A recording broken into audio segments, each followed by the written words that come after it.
दीपेश अग्रवाल जी, Canada से। जय जय श्री राम। राधे राधे महाराज जी, आपके चरणों में कोटि कोटि प्रणाम।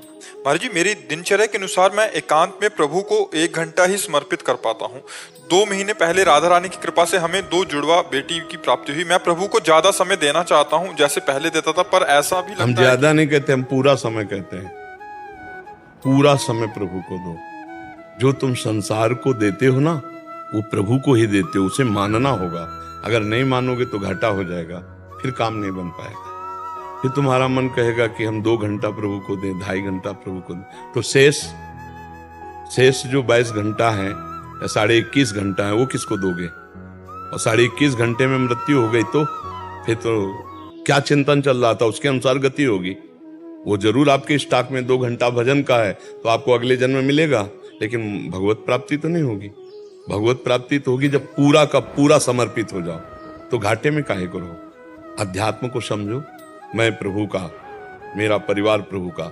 अब मैं जो नौकरी करता हूँ वो परिवार के पोषण के लिए है, वो प्रभु की ही सेवा हुई। ये संसार प्रभु का ही है। चाहे हमारा व्यापार हो, चाहे नौकरी हो, चाहे किसानी हो, चाहे जो भी हो, हम जीने के लिए कर रहे हैं और हम जी रहे हैं प्रभु के लिए। भजन ही है। पूरा समय भगवान को है। बीच बीच में राधा राधा बोलने में क्या जाता है, कृष्ण कृष्ण बोलने में क्या जाता है, राम राम बोलने में क्या जाता है? मान लो हर समय हम बोलते ही थोड़ी रहते हैं।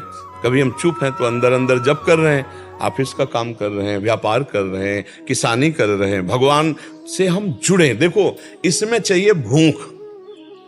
जैसे प्यासे आदमी को रबड़ी अच्छी नहीं लगती, पानी ही चाहिए। भूखे आदमी को भरपेट भोजन चाहिए। वो सोना चांदी उस समय नहीं।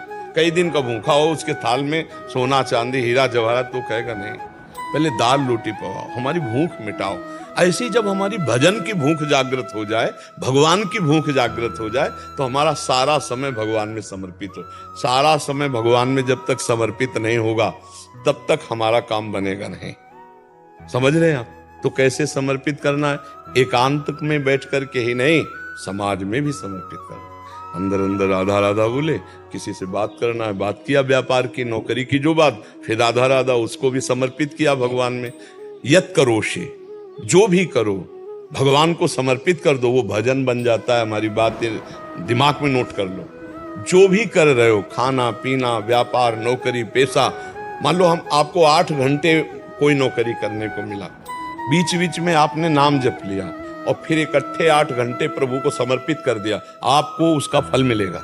वो भागवतिक हो गया। कर्म समर्पण योग है, बहुत बढ़िया।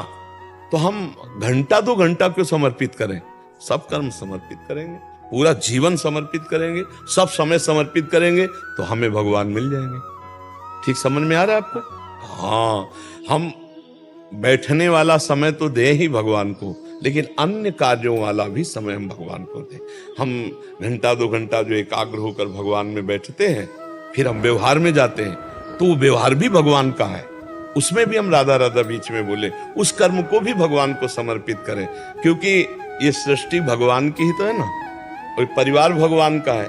परिवार की सेवा, सृष्टि के कार्य को करके हम अर्थ आदि प्राप्त करके परिवार की पूजा करते हैं, परिवार का भरण पोषण करते हैं, वो भगवान की आज्ञा का पालन है। ये भी भजन हुआ। ऐसे भजन करो, उठते बैठते चलते फिरते, जब याद आए तो राधा राधा राधा राधा, और अपना कार्य कर रहे तो हर समय सार्थक हो जाएगा। और जब लौट के अपने घर आओ तो ठाकुर जी को पूरा समय समर्पित करो। जब घर से गए थे और जब लौट कर आए, मान लो 10 घंटा हो गया, तो हे करुणा निधान भगवान, इस 10 घंटे में जो हमसे त्रुटि वो क्षमा करना। ये 10 घंटे का कार्य और आपका स्मरण आपको समर्पित करता हूँ। भजन हो गया। कृष्णार्पणम मस्तु, ये भगवान का भजन हो गया। पूरा जीवन तुम्हारा भागवतिक हो जाए और देखना फिर तुम्हारी कैसी अध्यात्म उन्नति होती है। अध्यात्म उन्नति, शांति, ज्ञान, बहुत दिव्य भाव, क्योंकि वो समर्पण हो रहा है ना। और फिर कुछ दिनों बाद तुम्हें हर समय ये याद रहेगा कि ये कर्म भगवान को समर्पित करना है, तो हर समय भगवान से आप जुड़े रहेंगे। फिर धीरे धीरे आपके अंदर स्मृति पक्की होने लगेगी, आप महाभागवत हो जाएंगे। चलते फिरते उठते बैठते खाते पीते सोते जागते उसी परमात्मा में स्थित वही संत है, वही महापुरुष है। वो चाहे पैंट शर्ट में हो, पैजामा कुर्ता में हो, चाहे ऐसे हो चाहे ऐसे, स्थिति का नाम संत है। अगर सद्गुण और स्थिति है तो संत ही है। समझ गए आप? हाँ,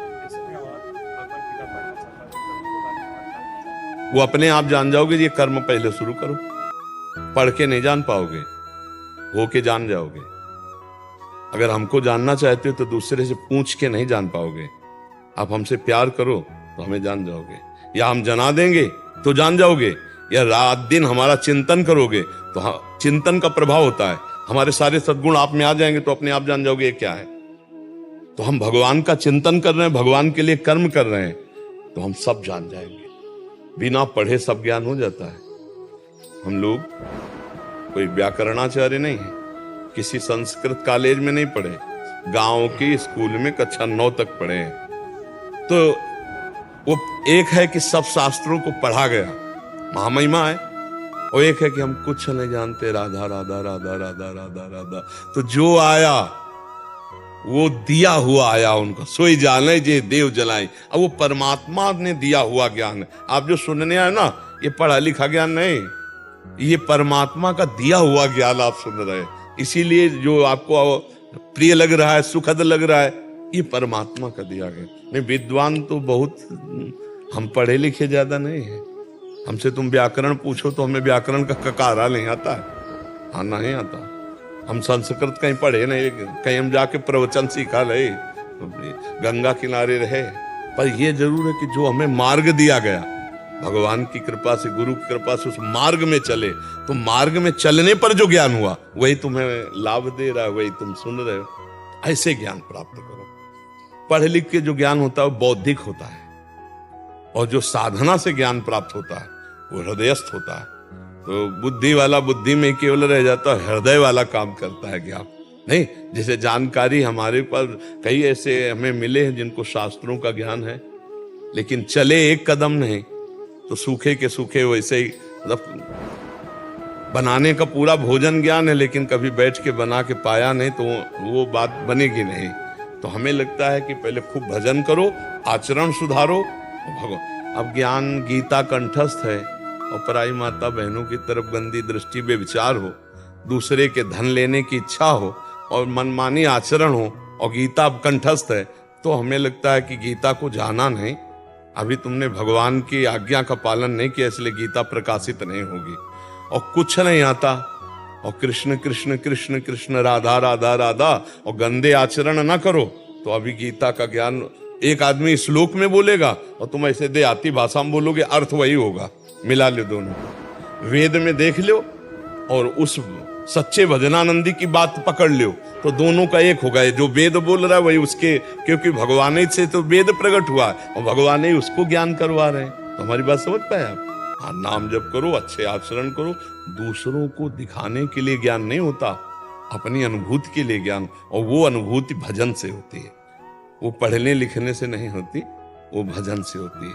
वेदांत में कहा गया, नायम आत्मा प्रवचनेन लभ्या न मेधया न बहुना श्रुतेन। आत्मज्ञान, आत्मबोध जो है वो बहुत प्रवचन करने वाले को भी नहीं प्राप्त होता। बहुत बुद्धिमान है तो इसको आत्मज्ञान, बोले नहीं। बहुत सुन रहा है, बोले इसको आत्मबोध, बोले नहीं। जिसको आत्मा वरण कर लेती है उसको आत्मज्ञान होता। आत्मावरण, खूब आर्त भाव से भगवान का नाम जप कर रहे, गुरु की आज्ञा में भगवान प्रसन्न हुए, आत्मज्ञान प्रकाशित हो। ये मार्ग अलग है। हम शास्त्र स्वाध्याय करें, पर भजन के बिना शास्त्र स्वाध्याय रंग नहीं लाएगा। भजन खूब डट के करें, नाम जप करें, दूसरों का हित करें, संयम से रहें, अपने कर्म को भगवान को समर्पित करें, इसी से सब ज्ञान। आपके लिए मैं 2 पंक्तियां बोलना चाहता हूँ। क्या?